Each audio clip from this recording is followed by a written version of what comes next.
If you're a buyer of gold, you might like this analysis because it is bullish for a bearish price on gold. Let's explore.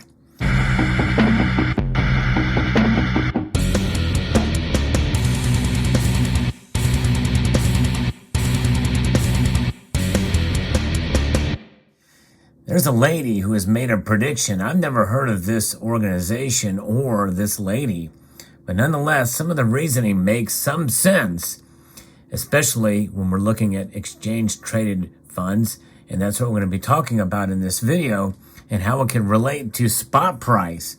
That gold price could still drop to $1,300 as investors exit the ETF trades that are underwater. And this could happen by the end of the year, according to an article here on Kitco. So this is fascinating indeed. Greetings, members one and all of the Salivation Nation. If you enjoy content like this, well, we do some analysis and also pick apart some other analysis on precious metals. Hope you would consider pressing that thumbs up button down there, subscribing to the channel, and sharing this video. Markets are underpricing the risk of a bigger sell-off into gold into the year end, according to Kathleen Kelly, who is the chief executive of research firm Queen Anne's Gate Capital. In 2020, many investors piled into gold as prices went from $1,600 to a new record of over $2,050 an ounce. And based on ETF positioning before the big COVID gold buying spree happened, investors might be looking at closing out more of their current positions that are underwater, Kelly told Kitco News, and that's some fascinating analysis. Very well could be a possibility that could lead gold falling lower in spite of what the Fed does and in spite of what the dollar does because of this. And it just goes to show you on how overbought the ETFs, in other words, the derivative market is. And if people sell that stuff out, even though there's a lot more of those to back up every ounce of gold, it could actually send the price lower.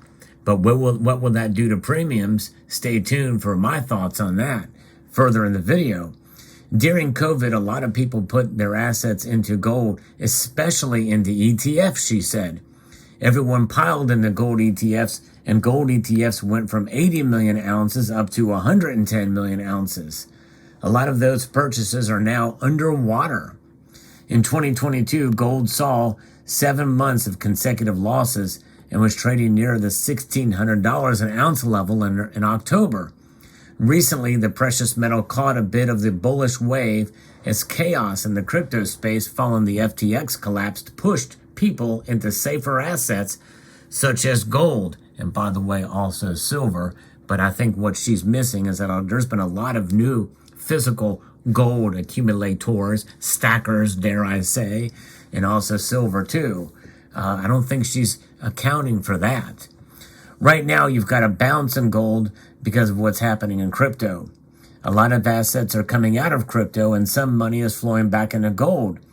That has helped gold get through the $1,600 level and break past it. But gold will go back down soon, Kelly noted. This year's overall trend has been significant outflows from gold-backed ETFs as investors exit positions that do not bring them profits. Yet, to get back into pre-COVID levels, investors still have some gold left to sell, Kelly added. And so that's what she thinks is going to happen, is this shiny yellow metal in the form of ETFs will be sold off. But don't sell your physical gold, that's for sure. You've come down to 95 million ounces in ETFs. But back in 2020, we started around 75 million ounces. So there's another 20 million ounces to come out of those ETFs that are underwater. And that pushes prices down to $1,300, she described. And the thing is this underwater with ETFs, is this part of what is the reason why precious metals tend to be lower towards the end of the year? Could this be that major correction that could come and we can see the prices come down in just a few weeks? Plus, gold is now facing a macro environment defined by higher interest rates and a stronger dollar. This means that there are alternatives with a positive yield to them that are outperforming gold. As we go into year end and people look at their portfolios and potentially take some tax losses, gold stands out as one of the obvious places to take it because you have better options with a positive yield, Kelly said. And as gold returns closer to the $1,600 level, it could start to see a heavier selling as investors who typically buy gold start to look more at treasuries going into next year. That means the bond yield is going to go up higher, and people will be looking at that. Those are the paper buyers of gold, that is, will be looking into treasuries as opposed to the ETFs for gold. That will be quite interesting to see what a development move, because you think about it, a lot of those ETF buyers, they really don't fully understand what gold is about, I don't think. And it's not to say that there aren't some smart investors and people or hedgers who just see gold as a safe haven. But where is the real safe haven? I feel it's in the physical. Yes, you do pay a premium, especially for these coins, the Gold Eagle, pretty dramatic premiums right now. But aside from that, still, that is the price you pay to have real protection, because ETFs are just exposure to gold. They aren't the actual metal itself. There's something about that intrinsic value that stands beyond. Stay tuned. I have not forgotten about those premiums and what they're going to do. I think you can probably already guess. But regardless, a lot hinges on what the Federal Reserve decides to do after its December meeting. Most people understand there's an 80% chance that they're going to raise rates 50 basis points. But a Fed pivot is unlikely in the short term. I agree with that analysis. I don't expect rates to go down. The Fed will probably stop raising rates as quickly, but you'll still have a positive backdrop for the US dollar, and that will not be helpful to gold. I agree with that to some level, but it's being baked in right now, I believe, as most of the traders and investors think that the Fed won't pivot, but they will raise rates at a smaller rate. In other words, not 75 basis points, but 50 basis points. Goods inflation is coming down, she said. That's why we're seeing pressure come off the CPI and PPI.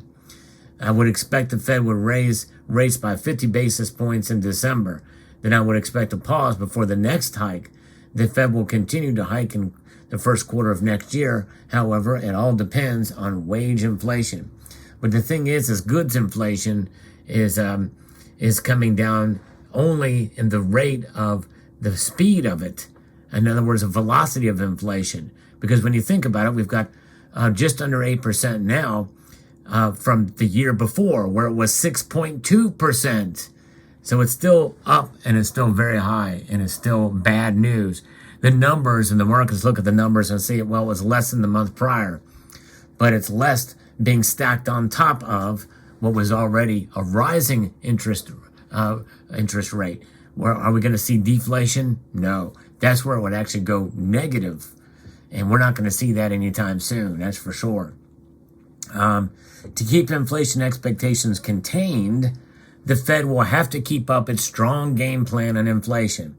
And we are seeing signs that they will, based off of two governors of the Federal Reserve statements that they've made. But we'll all see what happens. We've got some numbers coming out the end of this week. But in the meantime, this is not too far off until we see what happens for the end of December. We're getting very close to the beginning of the month now. It'd be very fascinating to see if this is correct. At the end of the cycle, rates will be lower than most people expect, is what she predicts. Europe and the UK are already in a recession, and that's because of the energy market. The energy situation in Europe is much different than in the US.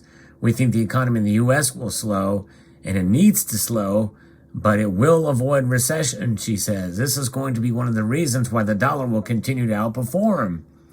But the bearish outlook on gold is temporary, as all commodities are cyclical, and gold is not excluded from this. When you have high commodity prices, producers produce more, and consumers consume less because it's expensive. And when you have low prices, the opposite happens, Kelly said. Gold prices will go lower, putting pressure on producers, but demand will pick up because prices will come back down a bit. Then you'll see prices start to go up again. Well, that's just an interesting analysis. I don't know that I agree with all of it. I think there's some logic to some of it. But gold is special and unique for a myriad of different reasons, and I don't think she fully grasps that. She sees it more as a commodity. But we know it's much more than that. We know it reacts as a safe haven, and we know that likely there's a lot of different things that can affect the market for gold. Now, do I think it'll go down to $1,300? No. I would almost bet money on it that it will not go that low. Could it go below $1,600 before the end of the year? Possibly, for some of the reasons she stated. But even as such, even if it does go down below $1,600 an ounce, what will happen to premiums? I believe premiums will actually rise during that time. And the rising of those premiums will certainly be something that will be a detriment to many buyers of gold. And we're going to see prices go up because there's a lot of physical buyers of both precious metals, gold and silver. And it's going to affect, I believe, those premiums, and they will continue to rise because a lot of the new gold has not come out yet. New gold meaning 2023 pieces from the Royal Canadian Mint and the U.S. Mint, which are the largest sellers of gold bullion in the world.